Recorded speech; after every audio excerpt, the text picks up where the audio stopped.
আন্দোলন করেছে, সংগ্রাম করেছে, বিপ্লব করেছে। সেই বিপ্লবের মাধ্যমে এই বাংলার তাওহীদি জনতা 2008 সালে আন্দোলন করতে গিয়ে সেনাবাহিনীর ক্যান্টনমেন্টের মধ্যে তাদেরকে নির্যাতনের শিকার হতে হয়েছিল।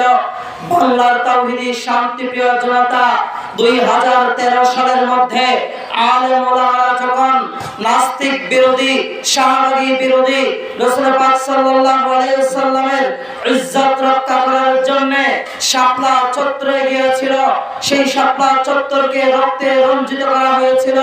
বাংলার মুসলমান 2018 সালে নাপাক মোদি বিরোধী আন্দোলনের মধ্যে তারা চাপিয়ে পড়ে মাথার কাপড়ের মধ্যে কাপড় বেঁধে তারা যখন ময়দানে নামছিল, তাদেরকে নির্যাতনের সর্বোচ্চ স্টিমুলার তাদের উপরে দাপড়ে করা হয়েছিল।